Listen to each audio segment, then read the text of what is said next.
वर्णिवेशरमणीय दर्शनं मन्दहासरुचिराननाम्बुजं पूजितं सुरनरोत्तमैर्मुदा धर्मनन्दनमहं विचिन्तये। असतो मा षड्गमय तमसो मा ज्योतिर्गमय मृत्युर्मा अमृतं गमय। ओम शांति शांति शांति।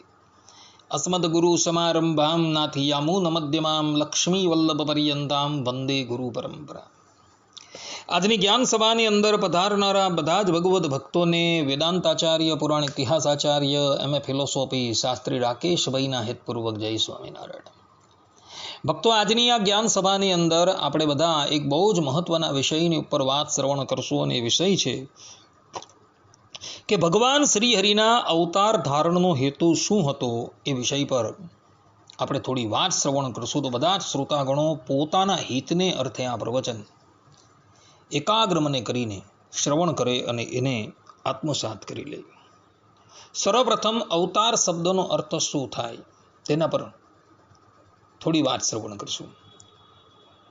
તો સંસ્કૃત વ્યાકરણમાં અવતૃ ધાતુ આવે છે, જેના પરથી અવતાર શબ્દ નિષ્પન્ન થયો છે, જેનો અર્થ થાય છે કે પોતાની મૂળ સ્થિતિ પરથી સજાતીય દ્વિતીય રૂપ ધારણ કરી ધરાતલ પર દેવ, મનુષ્ય, પશુ, પક્ષી ઇત્યાદિ યોનિની અંદર પ્રગટ થવું તેને અવતાર કહેવાય છે.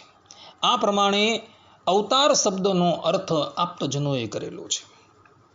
શ્રીમદ નારાયણ ભગવાન ધરાતલ પર અવતાર ધારણ શા માટે કરે છે એનું કારણ આપતા ભગવાન શ્રી કૃષ્ણ શ્રીમદ ભગવદ્ ગીતાના 4th અધ્યાયના 7 અને 8મા શ્લોકની અંદર કહે છે કે યદા યદા હિ ધર્મસ્ય ગ્લાનિર્ભવતિ ભારત અભ્યુત્થાનમ ધર્મસ્ય તદાત્માનમ સૃજામ્યહમ પરિત્રાણાય સાધૂનાં વિનાશાય ચ દુષ્કૃતામ ધર્મ સંસ્થાપનાર્થાય સંભવામિ યુગે યુગે. અર્થાત કે જ્યારે જ્યારે ધર્મની ગ્લાનિ થાય છે અને અધર્મનું જોર વધે છે, ત્યારે હું અવતાર ધારણ કરું છું. સાધુઓનું સંરક્ષણ કરવા, દુષ્ટોનો વિનાશ કરવા તથા ધર્મનું સારી રીતે સ્થાપન કરવા માટે હું યુગે યુગે અવતાર લઉં છું. આ પ્રમાણે ભગવાન શ્રી કૃષ્ણએ અહીં સ્પષ્ટ રૂપે કહ્યું છે કે જ્યારે જ્યારે ધર્મની ગ્લાનિ થાય છે અને ધર્મનું જોર વધે છે, ત્યારે હું અવતાર ધારણ કરું છું. આ સાધારણ કારણ ભગવાન શ્રી કૃષ્ણએ અહીં બતાવેલું છે. દરેક અવતાર ધારણ કરવાને અર્થે કોઈક ને કોઈક પ્રયોજન હોય છે. રામા અવતાર હોય, મત્સ્ય અવતાર હોય, કુર્મ અવતાર હોય ઇત્યાદિ જે જે અવતારો પરબ્રહ્મ પરમાત્મા ધારણ કરે છે એમાં કોઈક ને કોઈક પ્રયોજન હોય છે. જેમ કે રામા અવતારનું પ્રયોજન બતલાવતા હનુમાનજી મહારાજ શ્રીમદ ભાગવતના 5મા સ્કંદના 19મા અધ્યાયના 5મા શ્લોકની અંદર કહે છે કે મર્ત્ય અવતાર સ્વીહ મર્ત્ય શિક્ષણમ રક્ષોવધાયૈવ ન કેવલમ વિભોહો.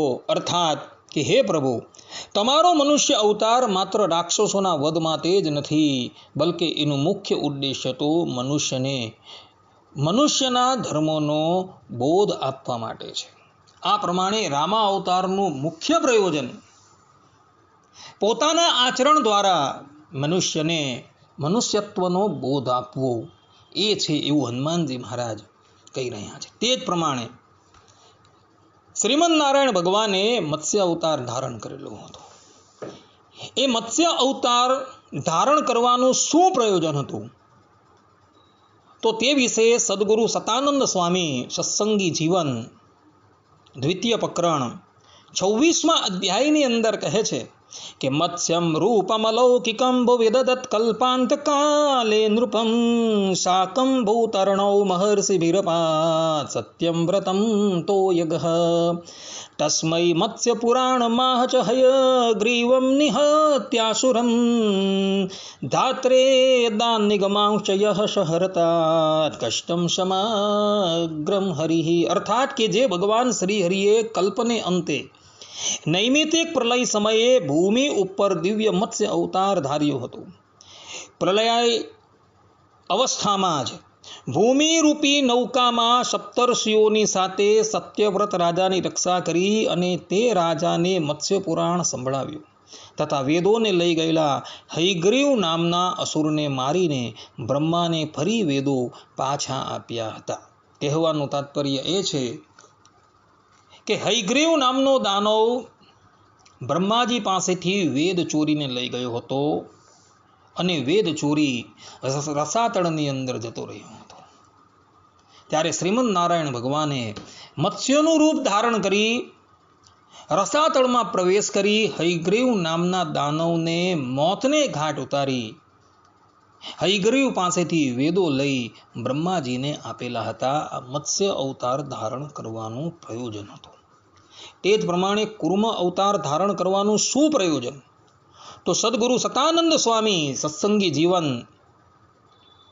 દ્વિતીય પ્રકરણ 26મા અધ્યાયમાં કહે છે કે પીયુષાય પયો નિધિમ સ્વમહસા દેવાસુરાણામ નાધારમ ચોન્મથતામ તુ મંદરગિરિમ મજ્જંતમમ ભૌનિધો પૃષ્ઠે કુર્મતનુર્દધાર સહસા કારુણ્યતો યોજગો સદ્ધર્માંશ મુનિભ્ય એસ હરતાત કષ્ટમ સમગ્રમ હરિઃ.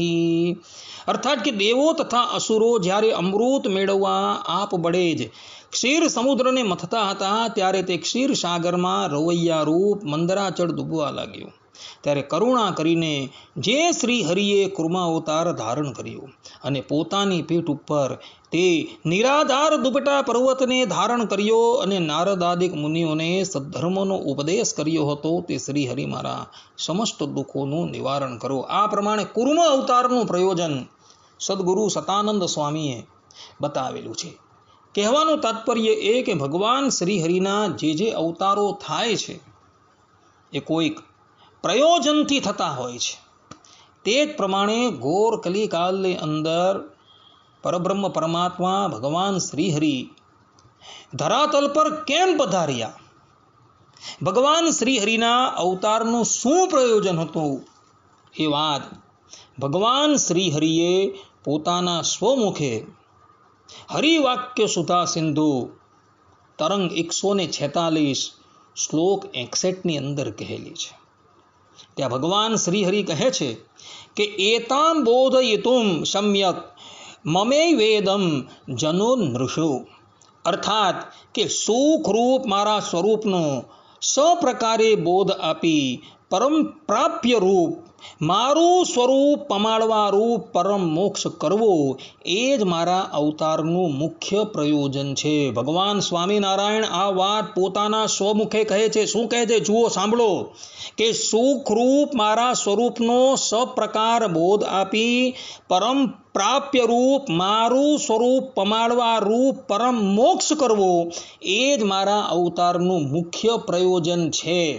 કહેવાનું તાત્પર્ય એ કે મારા સ્વરૂપનું જ્ઞાન આપી મુમુક્ષુને મારી પ્રાપ્તિ કરાવી અર્થાત કે એનો મોક્ષ કરવો એ જ મારા અવતારનું મુખ્ય પ્રયોજન છે. આ પ્રમાણે ભગવાન સ્વામિનારાયણે હરિવાક્ય સુધા સિંધુ જે વચનામૃતનું અનુવાદ છે અર્થાત કે વચનામૃતનું સંસ્કૃતમાં અનુવાદ છે તેના 146મા તરંગના 61મા શ્લોકની અંદર આ વાત કહેલી છે. પરંતુ આ વાત જે છે ને એ કેટલાક મૂર્ખ ચક્ર ચૂડામણીઓને પસંદ આવી નથી અને એટલે જ માટે એ લોકોએ ભગવાન શ્રી હરિના અવતારનું બીજું પ્રયોજન બતાવેલું છે. જે પ્રયોજન સ્વામિનારાયણ સંપ્રદાયના કોઈ પણ ગ્રંથોની અંદર મળતું નથી. અમદાવાદ દેશમાંથી છેલ્લા 100 વર્ષથી વચનામૃતનું પુસ્તક છપાઈને બહાર પડે છે. જેના પ્રારંભની અંદર 8 શ્લોકો લખેલા જોવા મળે છે. જે શ્લોકોની અંદર ભગવાન શ્રી હરિ ધરાતલ પર શા માટે પ્રગટ થયા એના કારણ બતલાવવામાં આવેલા છે, એના પ્રયોજન બતલાવવામાં આવેલા છે. એમાં 6થા શ્લોકની અંદર આ મૂર્ખ ચક્ર ચૂડામણીઓ લખે છે કે સ્વકીય અવતારાશ તદીયાશ્ચ ભક્તા નિજોપશાનામ જ્ઞાનમાવોદ્ય તેષામ તથૈષ્ટા સ્વીધામ અધિનેતુ વિચિંત્યા આગતઃ શ્રી હરેર્હેતુર ઉકૃતશ્ચતુર્થઃ. અર્થાત કે પોતાના અવતાર તથા તેમના ભક્ત તેમને પોતાની ઉપાસનાનો તથા પોતાના સ્વરૂપ જ્ઞાનનો બોધ કરીને તેમને અક્ષરધામમાં લઈ જવા એવો વિચાર કરીને શ્રીહરિ આવ્યા. આ ચોથો હેતુ કહ્યો. આ પ્રમાણે અહીં આ મૂર્ખ ચક્ર ચૂડામણીઓ એવું કહે છે કે પૂર્વે થયેલા જે અવતારો અને એ અવતારના ભક્તોને પોતાની ઉપાસનાનો તથા પોતાના સ્વરૂપ જ્ઞાનનો બોધ કરાવીને તેમને અક્ષરધામમાં લઈ જવા એવો વિચાર કરીને શ્રીહરિ આ ધરાતલની ઉપર પ્રગટ થયા હતા. હવે આ વાત જે છે એ ભગવાન સ્વામિનારાયણના વચનામૃતથી સંપૂર્ણપણે વિરુદ્ધ છે. ભગવાન સ્વામિનારાયણ ગધડા મધ્યના 13મા વચનામૃતની અંદર કહે છે કે અને તે એ અક્ષરાતીત જે પુરુષોત્તમ ભગવાન છે તે જ સર્વે અવતારનું કારણ છે અને સર્વે અવતાર પુરુષોત્તમમાંથી પ્રગટ થાય છે અને પાછા પુરુષોત્તમને વિશે લીન થઈ જાય છે. આ પ્રમાણે ભગવાન સ્વામિનારાયણ અહીં સ્પષ્ટ રૂપે કહે છે કે બધા જ અવતારો અક્ષરધામના મૂળ સ્વરૂપમાંથી પ્રગટ થાય છે અને કાર્ય પૂર્ણ થઈ જતા એ અવતારો મૂળ સ્વરૂપની અંદર લીન થઈ જાય છે. તે જ પ્રમાણે ભગવાન સ્વામિનારાયણ ગધડા પ્રથમના 42મા વચનામૃતમાં કહે છે કે પરમાત્મા જે શ્રી કૃષ્ણ ભગવાન તેની સંગાથે વ્રજની ગોપીઓએ કામ બુદ્ધિએ કરીને પ્રીતિ કરી તો પણ સર્વે ભગવાનની માયાને તરી ગયું ને પોતે ગુણાતીત થઈને નિર્ગુણ એવું જે ભગવાનનું અક્ષરધામ તેને પામ્યું.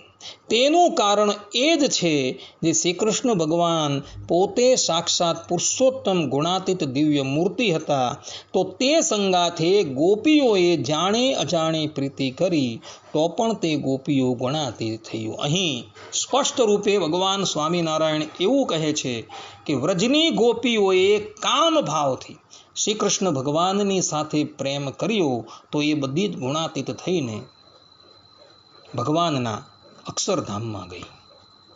હવે આ પ્રમાણે ભગવાન સ્વામિનારાયણ ગધડા મધ્યના 13મા વચનામૃતમાં એવું કહી રહ્યા છે કે બધા જ અવતારો અક્ષરધામના મૂળ સ્વરૂપમાંથી પ્રગટ થાય છે અને એમાં પાછા લીન થઈ જાય છે. અને ગધડા પ્રથમના 42મા વચનામૃતમાં એ જ ભગવાન સ્વામિનારાયણ કહે છે કે વ્રજની ગોપીઓએ કામ બુદ્ધિએ કરીને શ્રી કૃષ્ણ ભગવાનને વિશે પ્રીતિ કરી તો તેઓ ગુણાતીત થઈને નિર્ગુણ એવું જે ભગવાનનું અક્ષરધામ તેને પામી ગઈ. હવે ભગવાનના બધા જ અવતારો અક્ષરધામસ્થ મૂળ રૂપમાંથી પ્રગટ થાય છે અને પાછા એમાં લીન થઈ જાય છે. તે અવતારને ભજનારો ભક્ત પણ ભગવાનની આરાધના કરી ભગવાનના અક્ષરધામમાં પ્રવેશ કરી જાય છે. તો અહીં આ મૂર્ખ ચક્ર ચૂડામણીઓ એવું કહી રહ્યા છે કે પોતાના અવતાર તથા તેમના ભક્ત તેમને પોતાની ઉપાસનાનો તથા પોતાના સ્વરૂપનો બોધ કરીને તેમને અક્ષરધામમાં લઈ જવા એવો વિચાર કરીને શ્રીહરિ આવ્યા હતા. આ વાત સંપૂર્ણપણે ભગવાન શ્રીહરિના વચનથી વિરુદ્ધ સિદ્ધ થઈ જાય છે. એટલે આ મૂર્ખાઓને એટલી પણ ખબર નથી કે આપણો આ જે પક્ષ જે છે એ વધતો વ્યાઘાત દોષથી દૂષિત થઈ જાય છે. આપણા જ વચનો આપણા પર આવીને પડે છે. એટલે આ મૂર્ખ ચક્ર ચૂડામણીઓએ જ્યાં હેતુ બતાવેલો છે એ સંપૂર્ણપણે ગલત છે. ભગવાન સ્વામિનારાયણે હરિવાક્ય સુધા સિંધુના 146મા તરંગના 61મા શ્લોકની અંદર પોતાના અવતાર ધારણનો જે ઉદ્દેશ્ય બતાવેલો છે એ છે કે એતામ બોધયિતુમ સમ્યક મમે વેદમ જનુર્નૃષો, અર્થાત કે સુખરૂપ મારા સ્વરૂપનો સપ્રકાર બોધ આપી પરમ પ્રાપ્ય રૂપ મારું સ્વરૂપ પમાડવા રૂપ પરમ મોક્ષ કરવો એ જ મારા અવતારનું મુખ્ય પ્રયોજન છે. હવે આ પ્રયોજન જે ભગવાન શ્રીહરિએ બતાવેલું છે તેની સન્મુખ અમદાવાદના વચનામૃતની અંદર જે આવા વાક્યો લખેલા છે કે પોતાના અવતાર તથા તેમના ભક્ત તેમને પોતાની ઉપાસનાનો તથા પોતાના સ્વરૂપ જ્ઞાનનો બોધ કરીને તેમને અક્ષરધામમાં લઈ જવા એવો વિચાર કરીને શ્રીહરિ આવ્યા. આ વાત સંપૂર્ણપણે હરિવાક્ય સુધા સિંધુના આ 146માં તરંગથી વિપરીત થઈ જાય છે. એટલે આ મત જે છે એ આદર કરવા યોગ્ય નથી. હું અમદાવાદ દેશના આચાર્યને ભલામણ કરું છું કે છેલ્લા 100 વર્ષથી વચનામૃતના આગળના પાનાઓમાં આ 8 શ્લોકો છાપવામાં આવે છે. જે 8 શ્લોકોમાંથી આ જે 6થો શ્લોક છે એ આપણા સંપ્રદાયના ભગવાન શ્રીહરિના વચનામૃતથી સંપૂર્ણપણે વિપરીત છે. તો કૃપા કરીને આ શ્લોક જે છે એ આપ કઢાવી નાખો, અન્યથા આ વચન જે છે એ ભગવાન શ્રીહરિના વચનથી જ વિરુદ્ધ થઈ પડેલા છે.